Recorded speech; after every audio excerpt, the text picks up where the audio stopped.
Halo teman-teman, selamat datang kembali di channel Lensa Tutorial. Apa kabar teman-teman? Mudah-mudahan sehat selalu ya. Oke, di sini kita akan membahas masalah shortcut penting atau shortcut wajib yang teman-teman harus ketahui supaya bisa mempermudah pekerjaan teman-teman ya di dalam menjalankan Microsoft Word. Nah, Microsoft Word itu banyak sekali shortcut-shortcutnya. Namun di sini saya akan memberikan 15 shortcut penting di dalam Microsoft Word untuk teman-teman ketahui agar dapat mempermudah atau mempercepat pekerjaan teman-teman, baik itu untuk pekerjaan, perkuliahan, kemudian untuk sekolah dan lain sebagainya. Oke, tanpa basa-basi lagi, kita mulai dari yang pertama. Yang pertama adalah Ctrl A. Nah, Ctrl A ini fungsinya untuk melakukan blok ke seluruh teks. Nah, ini contoh, kita tekan Ctrl A, nah dia akan terseleksi atau terblok semua teks yang ada di dalam suatu dokumen ini. Itu yang pertama. Kemudian yang kedua ada yang namanya Ctrl C untuk mengcopy. Misalkan kita mau mengcopy ini, Ctrl C, kemudian kita pindah ke dokumen lain.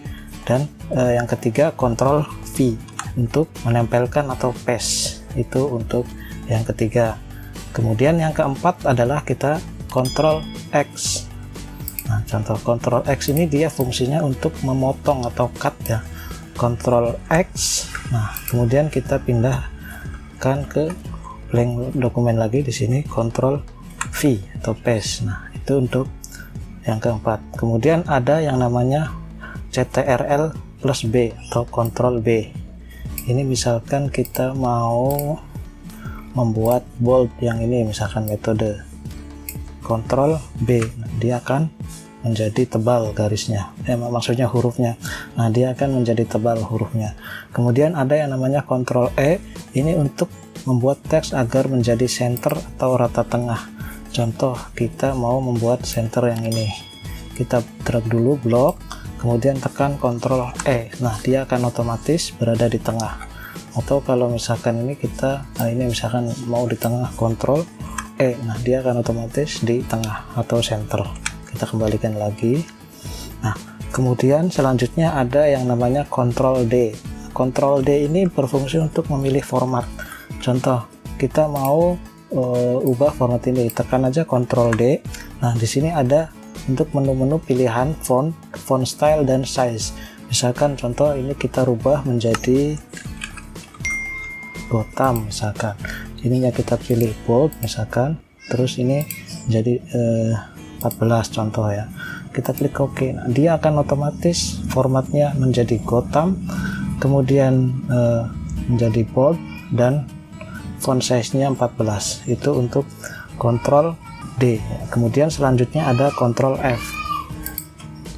Ctrl F, nah dia ini ada muncul bar navigation pencarian untuk membuka kotak pencarian. Contoh ya, kita mau mencari misalkan pendapat, nah ini pendapatan dah. Nah, ini pendapatan ada 2.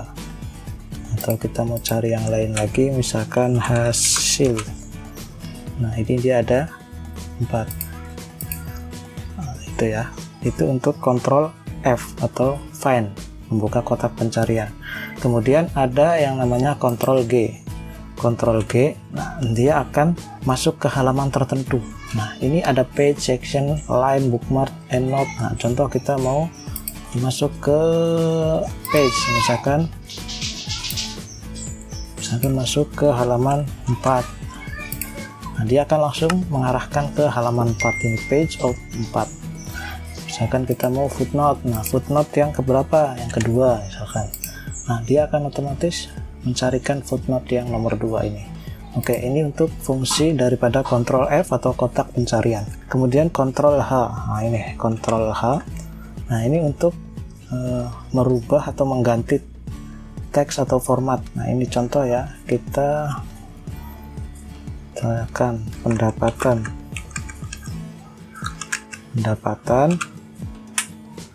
Kita mau ganti dengan per kapita misalkan. Oke, nah, itu dia akan diganti. Kita Ctrl F lagi. Nah, ini pendapatan dia sudah nggak ada karena udah diganti per kapita. Nah, Itu fungsi daripada Ctrl H. Kemudian selanjutnya Ctrl I.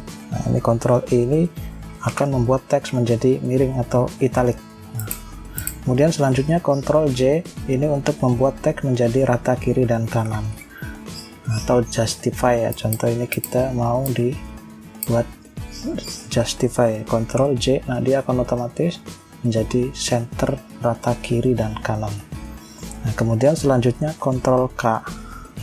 Ctrl K ini untuk memasukkan tautan atau suatu link gitu. Misalkan kita mau pilih ini. Nah, ketika misalkan kita klik ini, dia akan membuka link yang tadi, yang apa namanya, yang ini, file ini, seperti itu. Ctrl Z, seperti itu ya. Jadi misalkan ini kita buat ini tautan atau link, ini kita Ctrl K saja. Nah, kemudian kita mau kasih ini. Nah, jadi tautan ini menjadi biru ketika kita sorot center. Nah, dia akan menjadi link dan akan diarahkan ke link tertentu, dan inilah linknya itu. Oke, itu untuk Ctrl K memasukkan link. Kemudian ada Ctrl L untuk membuat teks supaya menjadi rata kiri. Nah, contoh, nah ini ya, ini Ctrl L, nah dia akan menjadi rata kiri. Kemudian Ctrl M ini untuk meratakan paragraf ke kanan. Ctrl M, nah ini dia akan meratakan paragraf menjadi ke kanan, itu ya. Ctrl Z lagi, atau kita misalkan ini Ctrl M, nah, dia akan meratakan ini paragraf menjadi ke kanan, atau gampangannya indent. Oke teman-teman, mungkin itu saja untuk pembahasan kali ini. Terima kasih bagi yang sudah menonton. Terus saksikan channel Lensa Tutorial untuk mendapatkan informasi dan tips seputar tutorial yang teman-teman butuhkan. Dan sampai ketemu lagi di pembahasan selanjutnya. Terima kasih.